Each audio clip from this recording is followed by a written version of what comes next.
যারা বেশি নামাজ পড়বে তারা বেশি জান্নাতে ঢুকবে নাকি? নামাজ পড়তে পড়তে যারা কপাল কালো করে ফেলছে এরা ঢুকবে না? যারা হজ করতে করতে বড় হাজী সাহেব হয়েছে, জিকির করতে করতে হাতে 3-4টা তাসবিহ রেখেছে, তাদের কথা বলা হয়েছে? এগুলো নিঃসন্দেহে অনেক বড় আমল, কিন্তু সবচাইতে বেশি জান্নাতে প্রবেশ করাবে যে আমল, বিষ্ণু বললেন, এক হচ্ছে আল্লাহর ভয়, আরেক হচ্ছে সর্বোত্তম আচরণ। প্রিয় ভাইরা, ইসলামের মেজাজটাকে চিনে নেন, ইসলামের এসেন্সটাকে বুঝে নেন। আমরা ভালো আচরণকে গুরুত্ব দিতে চাই না। অনেক নামাজি লোক দেখবেন নামাজ পড়তে পড়তে কপালে কালো দাগ ফেলে দিছে, বাসায় বউয়ের সাথে খারাপ আচরণ করে, খিটখিটে মেজাজের, প্রতিবেশীর সাথে শুধু ঝগড়া, কলিগদের সাথে ঝগড়া, মারামারি, দুঃসম্পর্ক, এরকম আছে না নাই বলেন? আছে না? কিন্তু নামাজি, অনেক বড় হাজি, একদিনও কোরআন তেলাওয়াত মিস হয় না, তো এত ইবাদত করেও সে ইসলামের আসল এসেন্সটাকে ধরতে পারে নাই। বিষ্ণু বললেন সবচেয়ে বেশি জান্নাতে প্রবেশ করাবে যে দুটি আমল, একটি হচ্ছে তাকওয়াল্লাহ, আল্লাহর ভয়, আরেকটি হচ্ছে উত্তম আচরণ, সর্বোত্তম আচরণ। তো আমরা যেন উত্তম আচরণের অধিকারী হই, আমার স্ত্রীর সাথে যেন ভালো আচরণ করি, প্রতিবেশীর সাথে যেন ভালো আচরণ করি, ছেলে মেয়েদের সাথে যেন আমাদের অ্যাটিটিউডটা ভালো থাকে, আচরণটা ভালো থাকে, কলিগের সাথে যেন ভালো থাকে। বিশ্বনবীর আচরণ যেমন ছিল তেমন আচরণ যেন আমরা গড়ে তুলতে পারি। আওয়াজ করে পড়ুন আমিন। সুনানে আবু দাউদের এক বর্ণনা, বিষ্ণু ইসলাম বলেন, খুব চমৎকার একটি হাদিস, মনোযোগ দিয়ে শুনুন। তিনি বলেন, আনা যাঈমুন বিবাইতিন ফি রাবাদিল জান্নাতি লিমান তারাকাল মিরাআ ওয়া ইন কানা মুহিক্কান। আমি ওই ব্যক্তিকে জান্নাতের আঙ্গিনায় একটা ঘরের গ্যারান্টি দেই যে ব্যক্তি তর্ক করার সময় নিজে হক এটা জেনেও সে তর্ক থামিয়ে দেয়। অনেক সময় হয় না, অনেকে পায়ে পাড়া দিয়ে ঝগড়া করতে আসে, এরকম আছে না নাই? আপনি চুপচাপ দেখবেন একটা বাজে কমেন্টস করতেছে, আবার কমেন্টের নিচে কমেন্ট, আবার গালি, হ্যাঁ আছে না এরকম? বিষ্ণু বলেন নিজে হক এটা জানার পরেও আর যাতে তর্ক না বাড়ে, যে তর্ক থামিয়ে দেয় জান্নাতের আঙ্গিনায়, তাকে আমি একটা ঘরের গ্যারান্টি দেই। ওয়াবিবাইতিন ফি ওয়াসাতিল জান্নাতি লিমান তারাকাল কাযিবা ওয়া ইন কানা মাযিহান। আর ওই ব্যক্তিকে আমি জান্নাতের মাঝখানে একটা ঘরের গ্যারান্টি দেই যে ব্যক্তি কৌতুক করার সময়ও মিথ্যা পরিহার করে। করতেছে কৌতুক, ফান করতেছে আর কি, হি ইজ কিডিং, পান করে, কৌতুক করে, কিন্তু কৌতুকের সময় সে মিথ্যা বলে না। এই স্বভাব যাদের, তাদেরকে আমি জান্নাতের মাঝ বরাবর একটা ঘরের গ্যারান্টি দেই। এরপর বিষ্ণু কি বলে দেখেন, তিনি বলেন ওয়াবিবাইতিন ফি আ'লাল জান্নাতি লিমান হাসানা খুলুকাহু। আর জান্নাতের একেবারে হাইস্ট পিক অফ প্যারাডাইস, জান্নাতের সর্বোচ্চ স্তরে আমি একটা ঘর বা একটা বাসভবনের গ্যারান্টি ওই ব্যক্তিকে দেই যে তার আচরণটা সুন্দর করেছে, যে সুন্দর আচরণের অধিকারী হয়েছে, তাকে জান্নাতের হাইস্ট পিকে আমি একটা বাসভবনের গ্যারান্টি দেই। তাহলে বলেন তো আমাদের আচরণটা সুন্দর করার দরকার আছে না নাই? এটা খুব ছোটখাটো একটা আমল, তাই না? কথা বলেন, দক্ষিণ কোরিয়া প্রবাসী ভাইরা আওয়াজ করে বলেন, এটা কি ছোট আমল? দেখলে সালাম দিব, সুন্দরভাবে কথা বলবো, ভালো উইশ করব, হ্যাঁ, হিংসা জিঘাংসা অহংকার থেকে মুক্ত থাকবো, খিটখিটে মেজাজের হব না, অলওয়েজ স্মাইলিং ফেস থাকবে আমার, হৃদ্যতাপূর্ণ আচরণ। এই কাজটা কি ছোট আমল? আওয়াজ করে বলেন, এই আমলটা কি ছোট না বড়? প্রিয় ভাইরা, বিষ্ণু ইসলাম সবার সাথে এরকম মাধুর্যতাপূর্ণ আচরণ করতেন, ছোট থেকে বড়, নারী থেকে পুরুষ, বন্ধু থেকে শত্রু, সবার সাথে সুন্দর আচরণ করতেন। এবং তার এই চমৎকার আচরণে মুগ্ধ হয়ে তার অনেক শত্রু মুহূর্তে তার বন্ধুতে পরিণত হয়েছে। বিষ্ণু ইসলামের কাছে যখন কোনো শিশু নিয়ে আসা হতো, তিনি তাহনিক করতেন, হাদিসে এসেছে, সিরায় এসেছে। তাহনিক কি? খেজুর চিবিয়ে খেজুরের মিষ্টি রস লালা সহ বাচ্চার মুখে লাগিয়ে দিতেন। আলেমদের কাছে, অনেক আলেমদের কাছে আসে, আমার কাছে অনেকে এসেছে বাচ্চাদেরকে নিয়ে, তো আমরা এই সুন্নাহর উপর আমল হিসেবে খেজুর চিবিয়ে এর রসটা মুখে ঢুকিয়ে দিয়েছি। বারাকা, বিষ্ণু ইসলামের বারাকা নেওয়ার জন্য আসতো ছোট্ট বাচ্চাদেরকে নিয়ে। মদিনায় যখন সাহাবারা হিজরত করলেন মক্কা থেকে, মুসলিমদের ঘরে সন্তান সন্ততি নাই, বাচ্চা কাচ্চা হয় না। ইহুদিরা টিটকারি করে, এই তো মুসলমানদের সন্তান নাই। সর্বপ্রথম যেই সন্তান হয়েছে তিনি হচ্ছেন আয়েশা রাদিয়াল্লাহু তাআলা আনহার বড় বোন আসমা বিনতে আবু বকরের ঘর উজাড় করে এক সন্তান এসেছে, পুত্র সন্তান, নাম হচ্ছে আব্দুল্লাহ। কি নাম? আব্দুল্লাহ ইবনে জুবাইর। তো আসমা আব্দুল্লাহকে কোলে নিয়ে বিশ্বনবীর কাছে আসলেন। বিশ্বনবী খেজুর চিবিয়ে ওনার লালা মিশ্রিত রস খেজুর সহ মুখে লাগিয়ে দিলেন। তা আসমা সবসময় গর্ব করে বলতেন যে আমার সন্তানের পাকস্থলীতে সর্বপ্রথম যেটা ঢুকেছে এটা হচ্ছে বিশ্বনবীর লালা মিশ্রিত খেজুরের রস। আল্লাহু আকবার। বাচ্চারা আসলে বিশ্বনবী তাহনিক করতেন এবং এটা ল্যাবরেটরিক্যালি প্রুভড, সায়েন্টিফিক্যালি প্রুভড যে বাচ্চার জন্মের পরে এরকম মিষ্টি দিলে, স্পেশালি ডেটস নির্যাস যদি দেয়া হয়, তাহলে এটা তার ইমিউন সিস্টেম বাড়ায়, রোগ প্রতিরোধ ক্ষমতা বাড়ায়, তার ব্লাড সার্কুলেশন বাড়ায়, রক্ত সঞ্চালন বাড়ায়। বিশ্বনবী এটা করতেন। অনেক মায়েরা বরকতের জন্য বিশ্বনবীর কোলে বাচ্চা দিতেন। অনেক বাচ্চা বিশ্বনবীর কোলেই পেশাব করেছে, হাদিস সাক্ষী। ওখান থেকে মাসালা এসেছে, মেয়ে বাচ্চা পেশাব করলে কিভাবে ক্লিন হবে, ছেলে বাচ্চা পেশাব করলে কিভাবে ক্লিন হবে।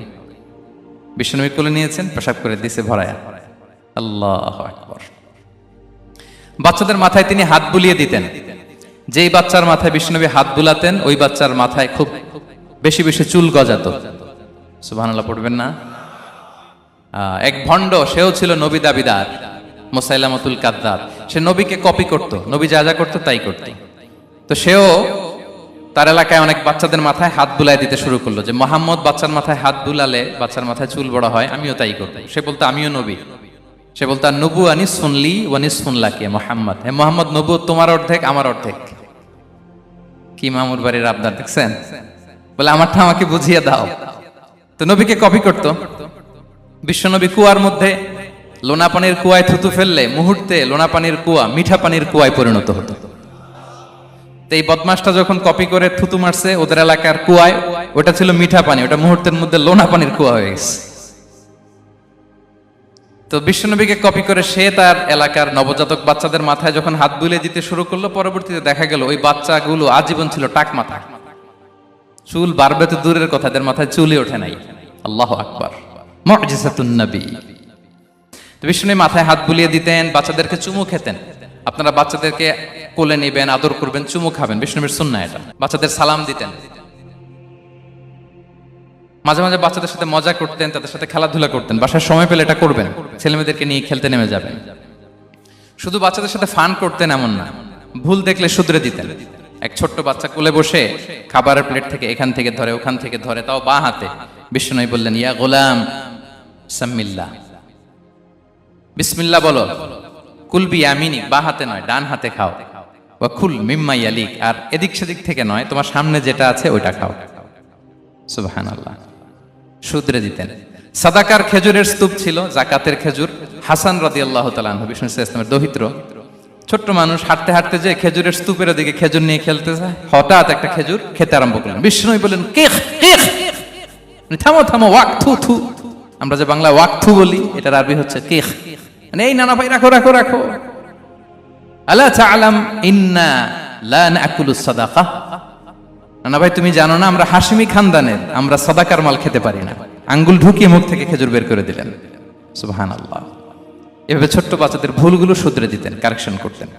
সুনানে নাসাইতে এসছে, কানা রাসূলুল্লাহ সাল্লাল্লাহু আলাইহি ওয়াসাল্লাম ইয়াজুরুল আনসার, তিনি যখন আনসারীদেরকে ভিজিট করতে যেতেন, ফায়ুসাল্লিমু আলা সিবিয়ানিহি, আনসারী বাচ্চাদেরকে সালাম দিতেন। আপনারা বাচ্চাদের সালাম দেন তো নাকি? নাকি বাচ্চাদের সালামের জন্য বসে থাকেন? অনেকে মনে করে যে আমি মুরব্বী হাজী সাহেব, 80 বছর বয়স, আমি তো শুধু সালাম পাবো, আমি দিব কেন? এরকম একটা ভুল ধারণা আছে না? সালাম শুধু ছোটরা দিবে, ব্যাপারটা কি এমন না। ছোটরা বড়দের দিবে, বড়রা ছোটদের দিবে, সবাই সবাইকে দিবে। ঠিক কিনা বলেন? ইনশাআল্লাহ বলেন সবাই। ওয়ায়ামসাহু বিরুসিহিম, বাচ্চাদের মাথায় হাত বুলিয়ে দিতেন। ওয়ায়াদউ লাহুম, তাদের জন্য দোয়া করতেন। তাহলে বিশ্বনবীর বাচ্চাদের সাথে আচরণ, ডিলিংস, ইন্টারঅ্যাকশন কেমন ছিল বুঝতে পেরেছেন? একবার এক নামাজে ওনার নাতিদেরকে নিয়ে হাজির হলেন, হাসান হুসাইন রাদিয়াল্লাহু আনহুমাকে নিয়ে। তো নামাজের এক সিজদায় বিশ্বনবী এমন লম্বা সময় সিজদায় পড়ে রইলেন, মাথা আর উঠান না। মুসল্লিরা তো অবাক, সাহাবারা ভাবলেন হায় রে, নবীজি অসুস্থ হয়ে গেলেন নাকি, অথবা ওহী নাজিল হলো নাকি। নামাজ শেষে সাহাবারা জিজ্ঞেস করলেন, ইয়া রাসূলুল্লাহ, আপনি কি অসুস্থ হয়েছেন নাকি ওহী নাজিল হচ্ছিল? এত লম্বা সিজদা দিতে তো কখন দেখি নাই। বিশ্বনবী বললেন, না না, কুল্লুন যালিকা লাম ইয়াকুন, কোনটাই না, বরং ওয়ালাকিন্না বিনি ইরতাহালানি, আমার নানা ভাই হাসান হুসাইন সিজদারত অবস্থায় আমার পিঠের উপরে উঠে বসেছিল। ফাকারিহতু আন উআজ্জিলাহু হাত্তা ইয়াকদিয়া হাজাতা, আমি উঠে গেলে তাদের ডিস্টার্ব হবে, এজন্য সিজদায় পড়েছিলাম। যতক্ষণ তাদের পিঠে উঠে খেলতে মনে চেয়েছে তারা খেলেছে, তারা নেমেছে, তারপরে সিজদা থেকে মাথা উঁচু করে দাঁড়িয়েছি। সুবহানাল্লাহ বিহামদিহি। তো আমরা কাঁধে নিয়ে খেলবো তো দূরের কথা, আমরা অনেকে বাচ্চাদেরকে মসজিদে দেখলেই রেগে যাই, আছে না নাই? অনেক মুরব্বীরা আছে মসজিদে বাচ্চা দেখতে পারে না, দেখবেন হ্যাঁ, খিটখিটে মেজাজের হয়ে যায়, রিয়্যাক্ট করে। আলহামদুলিল্লাহ গত অনেক বছর ধরে বাংলাদেশে এটা নিয়ে আমরা কন্টিনিউয়াসলি বলেছি যে না, শিশুদেরকে আপনারা মসজিদে আসলে ধমক দিবেন না, ভুল করলে, আওয়াজ করলে, চিৎকার করলেও তাদেরকে বকা দেওয়া যাবে? বলেন। আজকে যদিও বকা খেয়ে মসজিদ থেকে ফিরে যায়, আর কোনোদিন মসজিদের দিকে পা বাড়াবে? ও যাবে ক্লাবে, হ্যাঁ, ও যাবে গানের কনসার্টে, আর ফেরাতে পারবেন মসজিদে? আর আসবে না। খবরদার, আপনার একটা ধমকের কারণে মসজিদমুখী কোনো শিশু যেন অন্যদিকে না যায়। বুঝাবেন যে আব্বু এটা আমাদের ইবাদতগাহ, পবিত্র জায়গা, এখানে দুষ্টামি করতে হয় না, আওয়াজ করতে হয় না, আল্লাহ তোমাকে অনেক গুনাহ দিবে। গুনার ভয় দেখালে কিন্তু বাচ্চারা আর দুষ্টামি করে না, দেখবেন। ঠিক কিনা বলেন? এই সেন্সটা তাদের আছে, এভাবে বুঝাবেন। মুসনাদে আহমদে একটা হাদিস এসেছে, বিষ্ণু ইসলাম ওনার চাচাতো ভাইদেরকে নিয়ে দৌড় প্রতিযোগিতা করাতেন, লাইন ধরে দাঁড় করাতেন আর বলতেন মান সাবাকা ইলাইয়া ফালাহু কাদা ওয়া কাদা, সবাই দাঁড়াও, দেখি কে কার আগে আমাকে দৌড়ে ধরতে পারে, যে ধরতে পারবে তাকে পুরস্কার দেব। আল্লাহু আকবার। এবং বিশ্বনবীর এই কথা শুনে সবাই দৌড়ে যে বিশ্বনবীর ঘাড়ের উপর উঠতো, বুকের উপর উঠতো, ঝাঁপিয়ে পড়তো, বিশ্বনবী সবাইকে ধরে আগলে নিতেন, প্রত্যেকের গালে চুমু খেতেন। পড়েন সুবহানাল্লাহ। এই ছিল শিশুদের প্রতি বিষ্ণু ইসলামের আচরণ। তো আমরা এরকম আচরণ করি কিনা? আমাদের আচরণটা আমাদের বাচ্চা, আমাদের আত্মীয় স্বজনের ছোট ছেলে মেয়ে, আমরা কোথাও শিশুদেরকে যদি দেখি, আমরা তাদের সাথে কিভাবে আচরণ করি একটু মিলিয়ে নিন। কার আচরণ কেমন, এরকম করেন কিনা আমি আর জিজ্ঞেস করতে চাইলাম না, জাস্ট আস্ক ইউরসেলফ, নিজেকে জিজ্ঞেস করুন যে আমরা আমাদের বাচ্চাদের সাথে এরকম আচরণ করি কিনা। সাহাবারা তো সবচাইতে বেশি বিশ্বনবীর সঙ্গ পেয়েছেন, তাই না? তাদের সাথে কেমন আচরণ ছিল? যে আয়াতটি দিয়ে আমি শুরু করেছি, আল্লাহ বলেছেন ফাবিমা রাহমাতিম মিনাল্লাহি লিনতা লাহুম ওয়ালাউ কুনতা ফাযযান গালিযাল কলবি লানফাদ্দু মিন হাওলিক। সাহাবারা বিশ্বনবীর এত ভালোবাসা পেয়েছেন, এত সুন্দর আচরণ পেয়েছেন, তারা বিশ্বনবীকে সব সময় আগলে রাখতে চাইতেন, ঘিরে থাকতে চাইতেন, তার সঙ্গ ছাড়তে চাইতেন না। পড়েন সুবহানাল্লাহ। বাসায় ভাল লাগে না, বিশ্বনবীর কাছে চলে যেতেন। ওয়াইফের সাথে মনোমালিন্য, নবীর দরবারে চলে যেতেন। এমনকি কোন সাহাবীর পেটে যদি ক্ষুধা লাগতো, ঘরে খাবার না থাকতো, তারা বিশ্বনবীর কাছে চলে যেতেন। তারা বলতেন নবীর চেহারার দিকে তাকিয়ে থাকলেই আমাদের ক্ষুধা মিটে যেত। আগলে রাখতেন সবসময় বিষ্ণু ইসলামকে। আর সবসময় বিষ্ণু ইসলাম একটা স্মাইলিং ফেস নিয়ে তাদের সাথে কথা বলতেন, মুচকি হাসবেন। বিষ্ণু বলেন তাবাসসুমুকা ফি ওয়াজহি আখিকা সাদাকা, you smile to your brother, it's a charity. তোমার ভাইয়ের দিকে তাকিয়ে তুমি যে মুচকি হাসো, এটা সাদাকা দেওয়ার সওয়াব কামিয়ে ফেলো তুমি। এবং সাহাবারা বলতেন মা রাআইতু আহাদান আকসারা তাবাসসুমান মিন রাসূলিল্লাহ সাল্লাল্লাহু আলাইহি সাল্লাম। বিশ্বনবীর চাইতে বেশি কাউকে আমরা কোনোদিন মুচকি হাসি দিতে দেখিনি। মুচকি হাসেন তো আপনারা? মুচকি হাসবেন, হাসলে যদি সাদাকার সওয়াব হয় তো আমরা মুখ গোমরা করে রাখবো কেন? দেখবেন যিনি মুচকি হাসে তাকে সবাই পছন্দ করে, আর যিনি গোমরা মুখ থাকে তার দেখতে ভালো লাগে। আমার ভালো লাগে না, আপনাদের লাগে? হাসি কিন্তু সংক্রামক, ইতিবাচক ভাবে সংক্রামক। আপনি হাসলে দেখবেন হেসে হেসে কথা বলে, যার সাথে বলতেছেন তারও একটা হাসি। আপনি গোমরা মুখ থাকলে ওই ব্যক্তিও গোমরা মুখ, ঠিক কিনা বলেন? এবং মুচকি হাসলে স্বাস্থ্য ভালো থাকে, মানসিক স্বাস্থ্যের সাথে এটা সম্পর্ক আছে। দেখেন বিষ্ণু ইসলাম কেমন কনসিডারেট ছিলেন। বিশ্বনবী যদি কারোর সাথে মুসাফা করতেন, ভাই একটু হাত মিলান তো, এই যে ওই লোক হাত সরানোর আগে বিশ্বনবী হাত সরাতেন না। যখন উনি হাতটা টান দিতেন তখন নবী হাত টান দিতেন। কারোর সাথে কথা বলার সময় এইভাবে আর চোখে তাকাতেন না, এইভাবে না। কথা বলতে হইলে ঘুরে তার দিকে হয়ে তাকে সম্মান দিয়ে, রেসপেক্ট দিয়ে কথা শুরু করতেন। কেউ কোনো গুরুত্বপূর্ণ কথা কানে কানে বলতে চাইলে তিনি কথা শেষ না হওয়া পর্যন্ত মাথা সরাতেন না। সুবহানাল্লাহ, আসতে বলেন। আল্লাহু আকবার, আল্লাহু আকবার। একটু মিলিয়ে নেই, আসলে কি আমরা পারি এত চমৎকার আচরণ উপহার দিতে? কতটা কনসিডারেট ছিলেন দেখেন। এক বেদুইন, অক্ষর জ্ঞানহীন মানুষ, সভ্যতার ছোঁয়া তার মধ্যে লাগেনি। সে মসজিদে নববীতে ঢুকে একবার মসজিদে নববীর মাঝখানে পেশাব করা শুরু করলেন। কি করা শুরু করলেন? কোথায়? টয়লেটে? কোথায়? ইসলামের সবচাইতে দ্বিতীয় সবচাইতে পবিত্র জায়গা বিশ্বনবীর মসজিদের মাঝখানে। সাহাবারা তাকে মারতে উদ্ধত হলেন। বিশ্বনবী বললেন দাও, থামো থামো, এই থামো থামো। কারণ প্রস্রাব করার সময়, টয়লেট করার সময় হুট করে কাউকে ধমক দেওয়া যায় না, ডাকা যায় না, দরজায় বড় নক করা যায় না। করলে তার ক্ষতি হতে পারে, এটা করবেন না।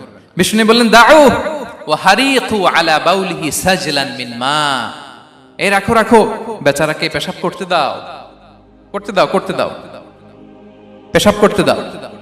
সে পেশাব শেষ করলো, বিষ্ণু বললেন এক বালতি পানি ঢেলে দাও। এই এক বালতি পানি বালুতে মিশে জায়গাটা পরিষ্কার হয়ে যাবে। এরপর বিষ্ণু ইসলাম বললেন ফা ইন্নামা বুইসতুম মুয়াসসিরিন ওয়া লাম তুবআসু মুআসসিরিন, তোমরা এত কঠোর হচ্ছ কেন? আল্লাহ তো তোমাদেরকে কঠোর করে পৃথিবীতে পাঠাননি, সহজপন্থী করে আল্লাহ তাআলা আমার এই উম্মতকে পৃথিবীতে পাঠিয়েছে। পড়েন সুবহানাল্লাহ। দেখেন কত চমৎকার আচরণের ছিলেন। এবং পরে লোকটাকে বুঝিয়ে বললেন, সে কালিমা পড়ে মুসলমান হয়ে গিয়েছে। আল্লাহু আকবার। এই ছিল বিষ্ণু ইসলামের ইন্টারাকশন সাহাবাদের সাথে।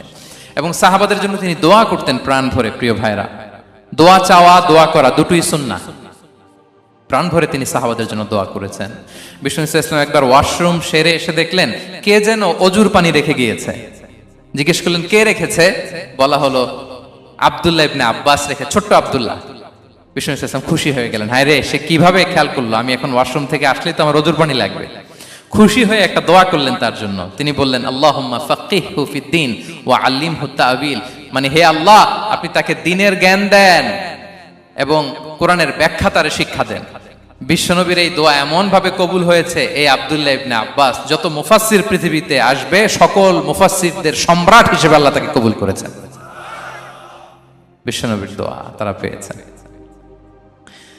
উম্মে সুলাইম রাদিয়াল্লাহু তাআলা আনহা আনাস রাদিয়াল্লাহু তাআলা আনহুকে নিয়ে আসলেন, বললেন নবী হে, আপনি এসেছেন, আমরা যে এত খুশি মদিনাবাসী, সবাই দেখে আপনার হাতে কিছু না কিছু হাদিয়া দেয়, আমি কি দিব? কিছু দেয়ার নাই, কিছু দেয়ার নাই, আমি গরিব মানুষ, আমি আমার নাড় ছেঁড়া ধন, কলিজার টুকরা আনাস, আমার শিশু সন্তানটারাই আপনারে হাদিয়া দিয়ে দিলাম।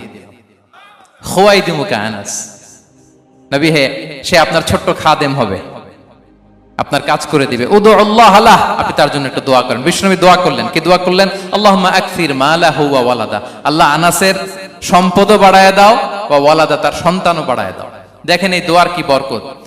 এই দোয়ার বরকতে আনাস বলে মদিনাতে যত খেজুর বাগান ছিল সবগুলো খেজুর বাগানে বছরে খেজুর হতো একবার, কিন্তু নবীর দোয়ার বরকতে আমি আনাসের বাগানে খেজুর হতো বছরে 2 বার। আর উনার সর্বসাকুল্যে ছেলে মেয়ে ছিল, কোন বর্ণনায় 78 জন, কোন বর্ণনায় 80 জন। আমাদের পুরো বংশে আছে 80 জন, কথা বলেন। আপনার পুরো গোষ্ঠীতে 80 জন আছে? উনার শুধু ছেলে মেয়ে, একজনের ছেলে মেয়ে কয়জন?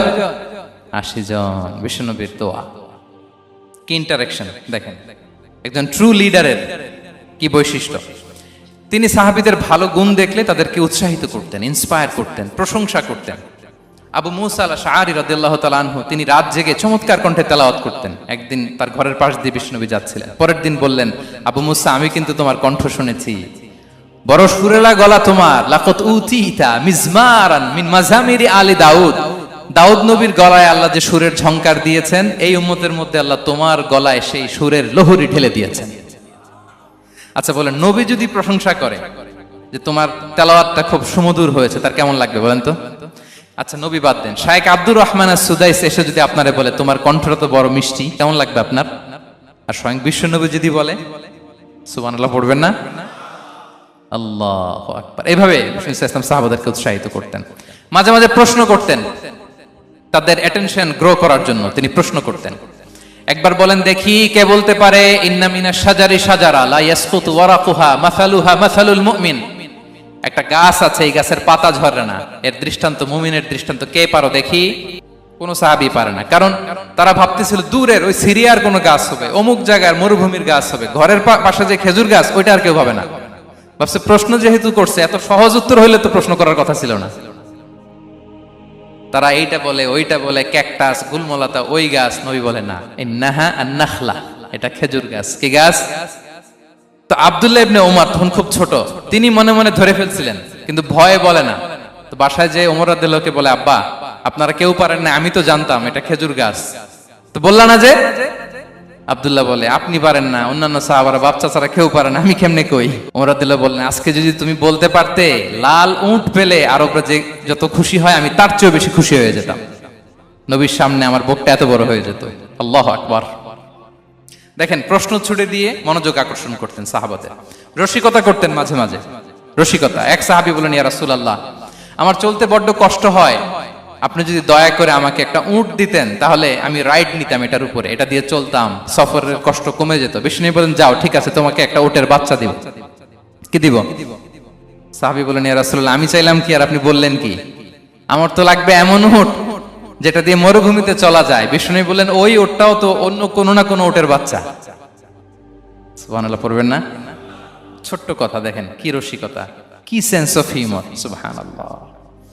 সাহাবীদের সাথে এক কাতারে মিশে কাজ করতেন, নিজ হাতে সাহাবীদের সাথে মিশে কি করেছেন? মসজিদে নববী নির্মাণ করেছেন। পঞ্চম হিজরিতে নিজে মরুভূমির বালু খনন করে পেটে পাথর বেঁধে পরীক্ষা খনন করেছেন সাহাবীদের সাথে। True leader. শুধু তাই নয়, সাহাবারা ভালো পরামর্শ দিলে সেটা অ্যাকসেপ্ট করতেন। আমাদের মধ্যে অনেকের একটা ইগোইস্টিক ঝামেলা আছে, বাড়ির কাজের মেয়ে বলছে, কাজের ছেলে বলছে, এই আমার স্টাফ বলছে, এটা আমি কেন শুনবো? এরকম একটা মেন্টালিটি অনেকের আছে না নাই?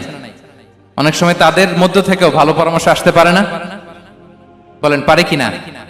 বিশ্বনবী দেখতেন কেউ ভালো পরামর্শ দিলে সেটা পিক করতেন, নিয়ে নিতেন। বদরের যুদ্ধে মুসলিম সৈন্যরা কোথায় ক্যাম্প করবে, বিশ্বনবী হঠাৎ একটা জায়গায় ক্যাম্প স্থাপনের নির্দেশনা দিলেন। হাব্বাব ইবনুল মুনজির রাদিয়াল্লাহু তাআলা আনহু, তিনি বললেন, ইয়া রাসূলুল্লাহ, অনুমতি দিলে একটা কথা বলবো। কি কথা? এই যে আপনি ক্যাম্প স্থাপন করলেন এখানে, এটা কি আল্লাহর আদেশে না আপনার ইচ্ছায়? নবী বললেন, আমার ইচ্ছা, এটা আল্লাহর আদেশ নয়। তাহলে ঠিক হয় নাই, লোকেশন সিলেকশন ঠিক হয় নাই। তাহলে কোথায়? হাব্বাব বললেন, ইয়া রাসূলুল্লাহ, ওই যে কূপ দেখা যায় ওখানে, দ্যাটস আওয়ার লোকেশন, ওখানে করলে ভালো হবে। কেন? বলতেছে, আমরা ওখানে ব্যারিকেড দিয়ে রাখবো, পানি আমাদের কন্ট্রোলে থাকবে, কুরাইশরা পানির অভাবে যুদ্ধ ছাড়াই মরবে, আমরা পানি খেয়ে যুদ্ধ করবো। সুবহানাল্লাহ বলেন। বিশ্বনবী সাথে সাথে হাব্বাবের কথা মেনে নিলেন, বলে যে না, আমি যে ডিসিশন দিয়েছি সৈন্যদের মধ্যে আবার ছড়িয়ে দাও, we should change our location. আল্লাহু আকবার। তাহলে সাহাবাদের সাথে ইন্টারেকশন কি ফ্র্যাঙ্কলি, কি ওপেন মাইন্ডেড। সুবহানাল্লাহ বিহামদি। তাহলে শিশুদের সাথে গেল, বড়দের সাথে, সাহাবাদের সাথেও গেল। আল্লাহ। আচ্ছা, 3 নম্বরে স্টাফের সাথে, কর্মচারীর সাথে, সেবকের সাথে বিষ্ণু ইসলাম কি আচরণ করেছেন? বিষ্ণু ইসলামের অনেক খাদেম ছিল, সিরাতে এসেছে। সবার কথা তো বলা যাবে না, একজনের কথা বলি, আনাস রাদিয়াল্লাহু তাআলা আনহুর কথা। আনাস, লক্ষ্মীপুরে আমি এক জায়গায় ওনার কোন একটা ওয়াজ করতে যেয়ে আমি বললাম, আনাস নামটা কেমন লাগে? কারণ অনেকে বাচ্চা নিয়ে এসে বলে, হুজুর নাম রেখে দেন। তাই আমি বললাম, আজকে এখানে নাম দিয়ে দেই আনাস। এই বছর এই লক্ষ্মীপুরে যত বাচ্চা হবে যাদের মনে চায় আনাস রেখে দিয়েন। 3-4 বছর পরে শুনি আনাস দিয়ে লক্ষ্মীপুর ভরে গেছে। অনেকে আমাকে জানাইছে ছেলের নাম কি আনাস, তো বলে যে ওই যে হুজুর আপনি 19 সালে আমাদের লক্ষ্মীপুরে এসে বলছিলেন, ওই কথা থেকে আমরা, পেটে ছিল বাচ্চা, আমরা নিয়ত করে ফেলছি আনাস রাখবো। আনাস নামটা অনেক সুন্দর না? সাহাবাদের নামগুলো চুজ করে করে ছেলেদের নাম রাখবেন। উনি ছিলেন বিষ্ণু ইসলামের খাদেম। কোনদিন তিনি কোন ওনার স্টাফকে, সেবককে, খাদেমকে মারধর করেন নাই, কোনদিন না। আমরা তো পান থেকে চুন খসলে, আল্লাহ, বাংলাদেশে ওই যে লোহার খুন্তি গরম করে কাজের মেয়ের পিঠে শেখা দেয়া হয়, এরকম আছে না নাই? ডাকাত বলেন, মানবাধিকার কর্মী, আবার নারী আন্দোলনের বড় নেত্রী, কিন্তু ঘরের ভেতরে দেখা যায় তার আসল চরিত্র। কারো আসল চরিত্র যদি জানতে চান, কয়েকটা জায়গায় নক করলে জানা যায়। এক হচ্ছে তার বউ, তার ব্যাপারে কি বলে, তার স্ত্রী। এরপর তার ড্রাইভার কি বলে, তার ঘরের কাজের মহিলাটা কি বলে। এদের কাছে নক করলেই আপনি বড় সাহেবের আসল তথ্য পেয়ে যাবেন। কথা বুঝতে পেরেছেন? আনাস রাদিয়াল্লাহু তাআলা আনহু বলেন, খাদিমতুন নাবিয়্যা 10 সিনিন ফামা ক্বালা লি উফ ফামা ক্বালা লি লিমা সানা'তা ওয়ালা লিমা লা সানা'তা। আমি 1 বছর 2 বছর নয়, 10 বছর বিশ্বনবীর খাদেম ছিলাম। আওয়াজ করে বলেন তো কয় বছর? একদিনের জন্য আমার কোনো কাজে বিরক্ত হয়, উহ ইস, আরে, বিরক্ত হয়ে আমরা এগুলো বলি না? একদিনের জন্য বলেন, একদিন, একটি মুহূর্তের জন্য। এই 10 বছরে একটিবারও পেয়ারা নবীজি বলেন নাই, আনাস এটা কেন করলে? একবারের জন্য বলে নাই, আনাস এটা করলে না কেন? একবারের জন্য তিনি বলেন। আনাস রাদিয়াল্লাহু তাআলা আনহু বলেন, একদিন একটা কাজে, সম্ভবত জুব্বা আনতে আমাকে বিষ্ণু পাঠিয়েছিলেন। আমি ছোট মানুষ, জুব্বা আনতে যে ভুলে আমি মদিনার বাচ্চাদের খেলা দেখতে আরম্ভ করলাম। বাচ্চারা রাস্তায় খেলাধুলা করে না? বিশ্বনবী যেটা আনতে পাঠিয়েছে ওইটা না এনে ভুলে, ছোট মানুষ তো, সেও দাঁড়িয়ে দাঁড়িয়ে মদিনার ছেলেমেয়েদের খেলা দেখতেছে। এখন সময়ের পর সময় যায়, ঘন্টার পর ঘন্টা যায়, আনাস তো আর আসে না জুব্বা নিয়ে। বিশ্বনবী ভাববেন, হায় রে, আনাস মনে ভুলে গেছে, যাই নিজের কাজ নিজেই করে নিয়ে আসি। বিষ্ণু বেরোলেন, বেরোই দেখে ওই তো আনাস, আমার আনাস বাচ্চাদের সাথে খেলা দেখতেছে। আমরা হইলে কি করতাম? আমরা হইলে কি মায়ের, ওই যে ডাইরেক্ট মায়ের। আল্লাহ, আজকে তোর একদিন কি আমার একদিন না। বিষ্ণুনবী গেলেন, তিনিও বাচ্চাদের সাথে খেলা দেখতে শুরু করলেন, কিছুই বললেন না, শুধু আলতো হাতে আনাসের পিঠে হাত রাখলেন, ঘাড়ে আলতো হাতে। বিষ্ণুনবীর হাতটা রেশমের চেয়েও সফট ছিল। হাত রাখলেন, হাত রাখাতে আনাস রাদিয়াল্লাহু তাআলা আনহু ফানাযারতু ইলাই, তিনি বললেন আমি পিছনের দিকে তাকালাম, বিষ্ণুনবীর দিকে আমি তাকালাম, হঠাৎ করে দেখলাম যে বিষ্ণুনবী। তাকানোর পর পর আমি ভয় পেয়ে গেলাম, কিন্তু বিষ্ণু সাল্লাল্লাহু আলাইহি ওয়াসাল্লাম ধমকও দেয় নাই, কিরে আনাস তুই এখানে, এটাও বলে নাই। তাকালাম, ওয়া হুয়া ইয়াদহাক, তিনি একটা মুচকি হাসি দিলেন। বললেন আনাস তোমাকে না কাজে পাঠিয়েছিলাম, এখানে কেন? আনাস বলে ইয়া রাসূলুল্লাহ ক্ষমা করে দেন, আমি যাচ্ছি। আনাস বলে বিশ্বনবীর সেদিনের মুচকি হাসির শাসন মরার আগের দিন পর্যন্ত আমার এই সোজা রাস্তায় রেখেছে। ভাইরা আমার, শাসন করতে জানলে পিট্টি দেয়া লাগে না, ধমক দেয়া লাগে না, মার দেয়া লাগে না। শাসন করতে জানলে একটা মুচকি হাসি দিয়ে শাসন করা যায়। এবার জানবো স্ত্রীর সাথে আচরণ। স্ত্রী যার সাথে আমার সম্পর্ক খুবই গভীর, খুবই মজবুত, তার সাথে কেমন আচরণ ছিল।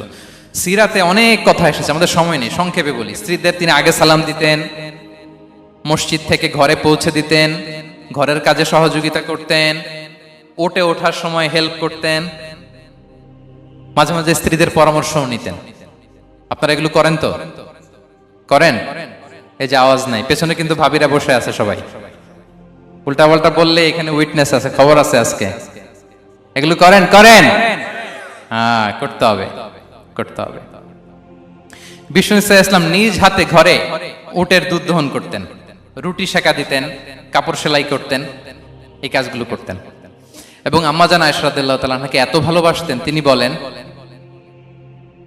আমি গোশত খেয়ে ওইটার হাড্ডিটা রেখে দিলে বিশ্বনবী আমার খাওয়া হাড্ডিটা নিয়ে আবার চুষতে শুরু করতেন। আমি গ্লাসের যেখান দিয়ে পানি খেতাম, পেয়ালার খুঁজে খুঁজে বিশ্বনবী ওই জায়গায় ঠোঁট লাগিয়ে পানি খেতেন। মাইমুনা রাদিয়াল্লাহু তাআলা আনহা বলেন যে আমি আর বিশ্বনবী এক বালতি থেকে মগ দিয়ে পানি নিয়ে দুজনে গোসল করেছি। আল্লাহু আকবার, কি চমৎকার আচরণ। এবং স্ত্রীদের নিয়ে তিনি সফর করতে বেরোতেন।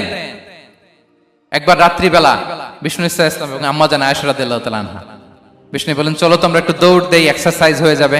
দুইজনে দৌড় দিলেন। তখন আম্মা জান আয়েশা রাদিয়াল্লাহু তাআলা আনহা একটু স্লিম ছিলেন, তো দৌড়ে বিশ্বনবী পিছে পড়ে গেলেন, আম্মা জান আয়েশা ফার্স্ট হয়ে গেলেন, আগে চলে গেলেন। বড্ড খুশি, উনি বিশ্বনবীকে হারিয়েছেন। আবার অনেক বছর পরে, তখন সময়ের ব্যবধানে আম্মা জান আয়েশা একটু হেলদি হয়ে গিয়েছেন, আগের মতো আর চিকন নেই। আবার বিশ্বনবী কোনো এক রাতে বললেন আয়েশা চলো আজকেও একটু এক্সারসাইজ করি, দৌড় দেই। দুজন মিলে দৌড় দিলেন। আজকে বিশ্বনবী আর আম্মা জান আয়েশাকে চান্স দেন নাই, তিনি জোরে দৌড়ে আম্মা জান আয়েশাকে রানার আপ করে দিলেন, উনি ফার্স্ট হয়ে গেলেন। এরপর কি বললেন জানেন? সুনানে আবু দাউদের হাদিস, তিনি বললেন ইয়া আয়েশা হাদিহি বিতিলকা সাবকা। দেখেন বিশ্বনবী মনে রাখছেন, নোটে রাখছেন।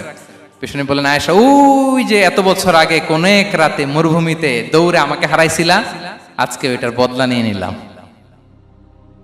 তিলকা সাবকা, ওইটার বিনিময়ে এটা। ওই দিন তুমি জিতছিলা, আজকে তোমার উপর আমি জিতে গেলাম। কি হৃদ্যতা ছিল, কি সম্পর্ক ছিল স্ত্রীর সাথে। তাই বলে মনে করবেন না যে কোনো মনোমালিন্য হতো না, হতো।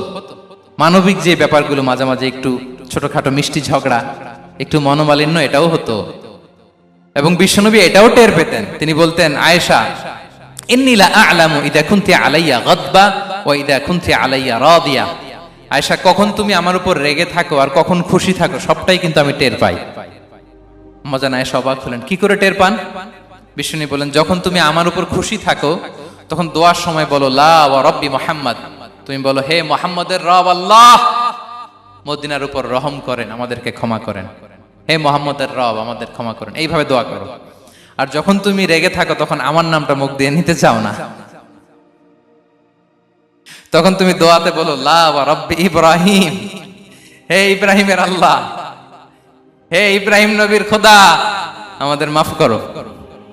তখন তুমি আমার নাম নাও না, কৌশলে আমার নামটা বাদ দাও। আম্মা জান আয়েশা বলেন ইয়া রাসূলুল্লাহ মা আহজুরু ইল্লা ইসমাক, নবী হে, আমি তো আপনার নামটাই শুধু মুখ থেকে বাদ দেই, আমার হৃদয় থেকে তো কখনো আপনারে বাদ দিতে পারি না। এটা ঠিক, তখন রেগে থাকে, আপনার নামটা মুখে নেই না, কিন্তু হৃদয় থেকে তো আপনাকে সরাতে পারি না। সুবহানাল্লাহ। এই ছিল বিষ্ণুবীর সাথে স্ত্রীদের সম্পর্ক। প্রিয় ভাইরা, আমরা যদি একটু দেখি প্রতিবেশীর সাথে কেমন আচরণ করতেন নেইবার। বিষ্ণু বলতেন, মান কানা ইউমিনু বিল্লাহি ওয়াল ইয়াউমিল আখিরি ফালইউকরিম দাইফা, যে আল্লাহ বিশ্বাস করে, আখিরাতে বিশ্বাস করে, সে যেন প্রতিবেশীকে সম্মান করে। এবং একবার আবু যার আল গিফারি রাদিয়াল্লাহু তাআলা আনহুকে বিষ্ণু ইসা ইসলাম বললেন, আবু যার, ইদা তাবাখতা মারাকান ফাআকসির মাআ, হে আবু যার, তুমি যদি কখনো ঝোল তরকারি রান্না করো, ঝোলের তরকারি খাইছেন? আপনাদের সাউথ কোরিয়াতে তো বিখ্যাত একটা ঝোলের তরকারি আছে, কি নাম যেন, মাছের মেংথাং। আমরা একটা শব্দ শিখছিলাম, কি যেন বলে, খামসা হামনিদা। কয়েকটা শব্দ শিখাই দিছে ভাইরা আমাকে। তো এই যে নামটা বললাম, ঝোলের মধ্যে ট্যাংরা মাছ, শিং মাছ ঝোল দেয়া একটা তরকারি। তো আবু যার গিফারিকে বিষ্ণু ইসলাম বলেন, ইদা তাবাখতা মারাকান ফাকফির মা, হে আবু যার, কখনো যদি ঝোলের তরকারি রান্না করো, একটু বেশি করে পানি দিও, যাতে করে তোমাদের পাশাপাশি তোমার প্রতিবেশীর সাথে একটু ঝোল শেয়ার করতে পারো। প্রতিবেশীকে এত গুরুত্ব দিতেন। তিনি বলতেন, লাইসাল মুমিন আল্লাযী ইয়াশবা ওয়া জারুহু জাইউন ইলা জামবিহি, সে মুমিন নয় যে পেট পুরে খায় আর তার প্রতিবেশী না খেয়ে রাত যাপন করে, সে মুমিন নয়। দেখেন প্রতিবেশীকে কত গুরুত্ব তিনি দিয়েছেন। বিশ্বনবীর এক ইহুদি প্রতিবেশী ছিল। কোন ধর্মের? সবাই বলেননি, একসাথে আওয়াজ করে বলেন, কোন ধর্মের প্রতিবেশী? ওই ইহুদির এক ছেলে বিশ্বনবীর কিছু কাজ করে দিতেন। অনেকদিন হলো ছেলেটা আসে না। খোঁজ নিলেন, শুনলেন সে অসুস্থ। শুনলেন ইহুদি ছোট্ট ছেলেটা কি, বিশ্বনবী দেখতে গেলেন। মুসলিম শিশুকে দেখতে গেলেন নাকি? কোন ধর্মের শিশু? তার মানে আপনার প্রতিবেশী যদি হিন্দু হয়, বৌদ্ধ হয়, খ্রিস্টান হয়, দ্যাট ডাজন্ট ম্যাটার, আপনি তার বিপদে আপদে পাশে থাকবেন। এটাই ইসলামের শিক্ষা, ঠিক কিনা বলেন? এই যে আপনাদের এখানে বুদ্ধিস্ট নেইবার আছে, হিন্দু নেইবার আছে, খ্রিস্টান নেইবার আছে, তারা বিপদে পড়লে তো আপনার যাওয়ার দরকার নাই, না? যাবেন, খোঁজ খবর নিবেন, ভিজিট করবেন, পাশে দাঁড়াবেন। আপনি যে তাদের খোঁজ খবর নিতেছেন, মুসলিম হয়েও আপনি এত চমৎকার আচরণের, এটা দেখেই অনেকে কালিমা পড়ে মুসলমান হয়ে যাবে। এটাই তো দ্য বিউটি অফ ইসলাম, ইসলামের সৌন্দর্য। বিশ্বনবী হিন্দু মুসলিম ইহুদি বাছান নাই, ছোট্ট ইহুদিটাকে দেখতে গেলেন। যে দেখে হায় রে, কাতর হয়ে সে বিছানায় মৃত্যু শয্যায় শুয়ে আছে। বাচ্চাটার মাথায় হাত বুলিয়ে দিলেন। হাত বুলিয়ে বাচ্চাটাকে, ইহুদি বাচ্চাটাকে বললেন, আসলিম, হে শিশু, তুমি ইসলাম ধর্ম গ্রহণ করো। এখন ছোট্ট মানুষ, তার বাবা আবার পাশে দাঁড়িয়ে আছে, আব্বা কি বলে না বলে, সে নাযারা ইলা ওয়াজহি আবি, বাবার দিকে তাকালেন। তা বাবা বলে, আতি আবুল কাসিম, মানে বিষ্ণু ইসলামের কুনিয়াত, বড় ছেলে ছিল কাসিম, তাকে বলা হতো আবুল কাসিম। ইহুদি বাবা বলল, মুহাম্মদ যা বলে তাই করো। সাথে সাথে সে বলল, আশহাদু আল্লা ইলাহা ইল্লাল্লাহ ওয়া আশহাদু আন্না মুহাম্মাদুর রাসূলুল্লাহ। বিশ্বনবী বের হওয়ার সময় বললেন, আলহামদুলিল্লাহিল্লাযী আনকাযাহু মিনান নার, প্রশংসা সে আল্লাহ যে একটু আগে জাহান্নামী হওয়ার কথা ছিল, মুহূর্তে কালেমার মধ্য দিয়ে তাকে জান্নাতি বানিয়ে দিলেন। দেখেন প্রতিবেশীর সাথে কি আচরণ। ইহুদি প্রতিবেশীর পাশে দাঁড়িয়েছেন, অসুস্থ, ভিজিট করেছেন। আমরা যেন আমাদের প্রতিবেশীর খোঁজ রাখি। অভুক্ত প্রতিবেশী রেখে আপনি পেট পুরে খেয়ে তাহাজ্জুদ করলে ওই তাহাজ্জুদ আল্লাহর দরবারে যাবে না। খবরদার, খবরদার, আমরা যেন প্রতিবেশীর সাথে সুসম্পর্ক রাখি। বদরের যুদ্ধে 70 জন বন্দী হয়ে আসলো। বিশ্বনবী 70 জনকে সাহাবাদের মধ্যে ভাগ করে দিলেন, বললেন, তোমরা খারাপটা খাবে, বন্দীদেরকে ভালোটা খাওয়াবে। কি নমুনা স্থাপন করেছে ইসলাম। সুমামা ইবনে উসাল রাদিয়াল্লাহু তাআলা আনহু নামে এক যুদ্ধবন্দীর ছোট্ট ঘটনা বলে আমি পয়েন্টটা শেষ করছি। ইয়ামামার বড় লিডার ছিলেন, যুদ্ধবন্দী হয়ে মদিনায় আসলেন, নাম সুমামা ইবনে উসাল রাদিয়াল্লাহু তাআলা আনহু। তখন মুশরিক ছিলেন, যুদ্ধবন্দী হিসেবে আনা হলো। তাকে মসজিদে নববীর পিলারের সাথে রশি দিয়ে বাঁধা হলো।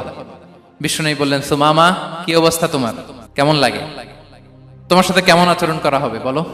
বললেন, মুহাম্মদ, তুমি চাইলে মারতেও পারো, বাঁচিয়েও রাখতে পারো।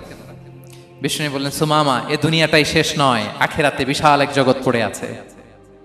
তুমি যদি শাহাদা বাক্য পড়ো, আমাদের ভাই হয়ে যাবা। তোমার সেফটি সিকিউরিটির দায়িত্ব আমাদের। আমরা তোমরা সবাই মিলে এক।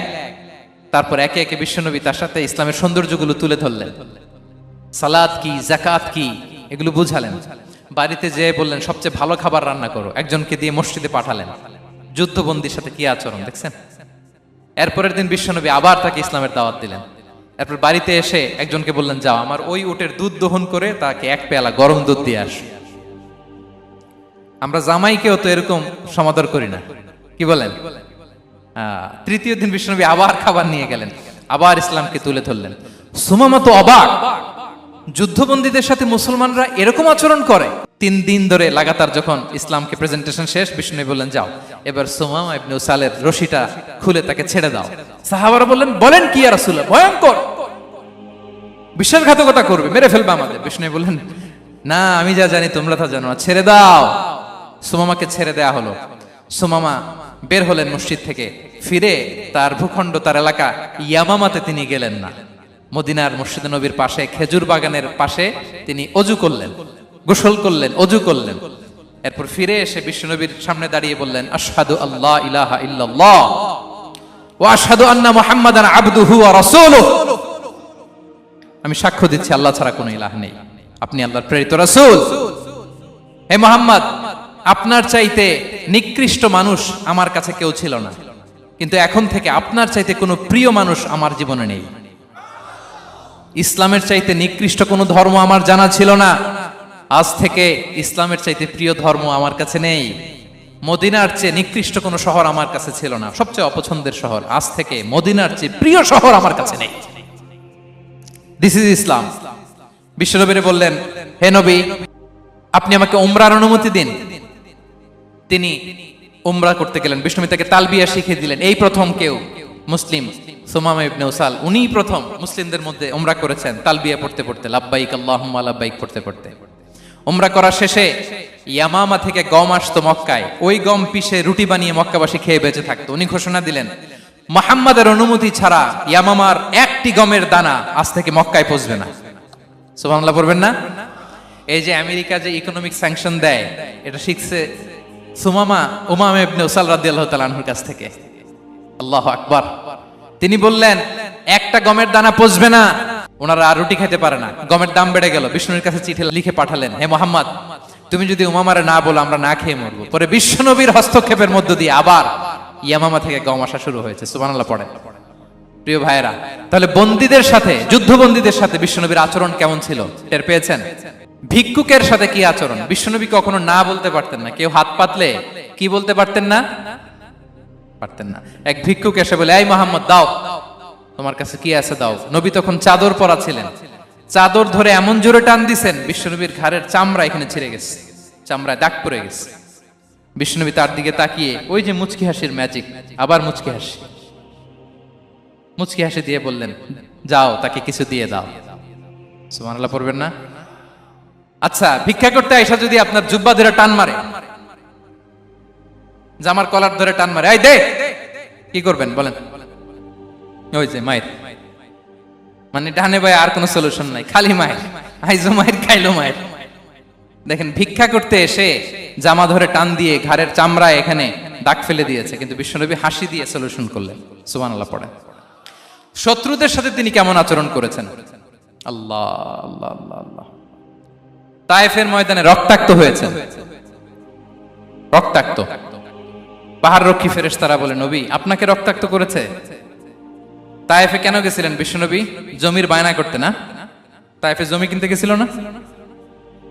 তায়েফবাসীকে জাহান্নামের আগুন থেকে বাঁচাতে রক্তাক্ত করা হয়েছে। পাহাড় রক্ষী ফেরেশতারা বললেন, নবী একটা আদেশ দেন, দুই দিক থেকে চাপা মেরে পুরো তায়েফবাসীকে মাটির সাথে মিশিয়ে ফেলবো, মাটির সাথে মিশে যাবে। বিশ্বনবী বললেন, না না, তারা হয়তো ঈমান আনে নাই, তাদের ভবিষ্যৎ প্রজন্মের কেউ না কেউ লা ইলাহা পড়বে, কেউ না কেউ লা ইলাহা জপবে, তাই হয়েছে। তায়েফে যদি যান, আল্লাহু আকবার, মসজিদ আর মসজিদ, শান্তি আর শান্তি। আল্লাহু আকবার। উহুদের ময়দানে দাঁত শহীদ হয়েছে, রক্তাক্ত হয়েছে, হেলমেট ভেঙে কপালে পাথর ঢুকেছে। ফেরেশতারা বললেন, আদেশ দেন উহুদ পাহাড় তাদের ঘাড়ের উপরে বসিয়ে দেন। বিষ্ণু বললেন, না। বিষ্ণু বললেন, না, আল্লাহুম্মা হদি কওমি ফাইন্নাহুম লা ইয়ালামুন। আল্লাহ আমার কওমকে ক্ষমা করে দেন, ওরা বুঝে নাই। দেখেন, শুধু ক্ষমাই চান নাই যে আল্লাহ ওদেরকে মাফ করে দেন, ওদের হয়ে কৈফিয়ত দিয়েছেন আল্লাহকে, এক্সকিউজ দিয়েছেন। আল্লাহ কেন কেন ক্ষমা করবেন? কারণ ওরা বুঝে নাই।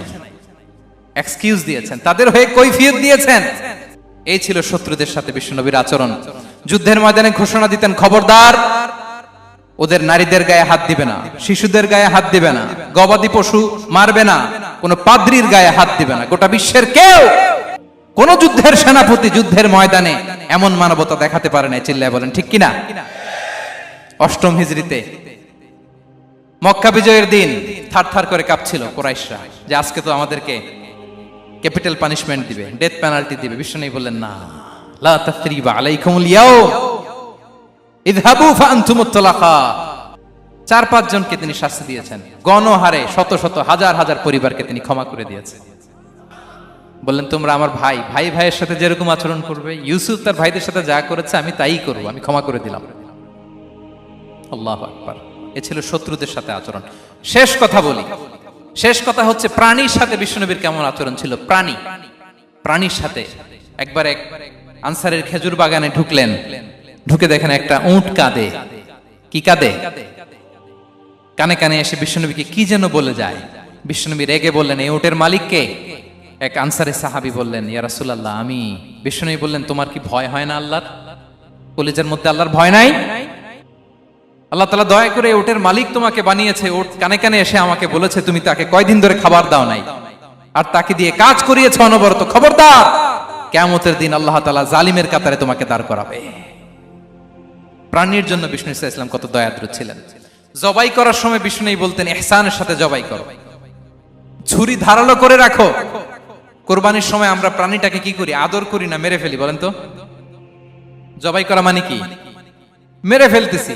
বিষ্ণু বলেন, ইদা কাতালতুম ফাহসিনুল কিতলা, মারবা ঠিক আছে কিন্তু মন মতো না, ইহসানের সাথে কতল করো। ওয়ালিয়ুহিদ্দা আহাদুকুম শাফরাতাহু ওয়ালইয়ারিহ যাবিহাতাহু, ছুরিটাকে ধার করে রাখো যাতে করে খুব সহজে তার রূহটা বের হয়ে যায়। সুবহানাল্লাহ। দেখেন, আমরা নিজেদের সাথে একটু মিলাই। বাংলাদেশে দেখেন তো, কুকুর একটা দেখলে আমরা কি করি? হ্যাঁ, হয় লাথি নয় একটা ঢিল। বিড়াল দেখলে কি করি? হয় দাবরানি দেই নয় দৌড়ানি দেই। এরকম আছে না নাই? উন্নত দেশগুলোতে দেখবেন রাস্তার মাঝখানে একটা ছোট্ট সাপ, পুরো হাইওয়েতে সবগুলো গাড়ি থেমে গিয়েছে একটা হাঁসের বাচ্চা বাঁচানোর জন্য, একটা সাপের বাচ্চা বাঁচানোর জন্য। আর আমরা পাখির মতো মানুষকে গুলি করে মারি। মানুষকে আমরা গুলি করে মারি পাখির মতো নির্বিচারে। প্রিয় ভাইরা, বিষ্ণু ইসলাম প্রাণীর প্রতি আমাদেরকে দয়াদ্র হতে বলেছেন। তাহলে বিশ্বনবীর আচরণ কেমন ছিল একটা ওভারঅল ধারণা আপনারা পেয়েছেন প্রিয় ভাইরা? হ্যাঁ, শিশুদের সাথে কোমল আচরণ করবেন তো আপনারা? আদর করবেন, চুমু দিবেন, কোলে নিবেন। হ্যাঁ, ভুল করলে শুধরে দিবেন, পারবেন? বড়দেরকে আগে সালাম দিবেন তো? আর কর্মচারী একটা ভুল করলে পিটাইয়া শোয়ায় ফেলবেন, এরকম করবেন না? ভালো আচরণ করবেন। স্ত্রীর সাথে কেমন আচরণ করবেন? হ্যাঁ, মাধুর্যপূর্ণ আচরণ। ওই একজন কয়, হুজুর নাই। আরে বেটা, হওয়ার পরে কেমন করবা ওইটা বলো না। নিয়ত করে রাখো যে আমরা আমাদের ঘরটাকে জান্নাতি ঘর বানিয়ে ফেলবো, ঠিক কিনা? প্রতিবেশীর সাথে যেন আমরা ভালো আচরণ করি, কারাবন্দীদের সাথে যেন আমরা ভালো আচরণ করি।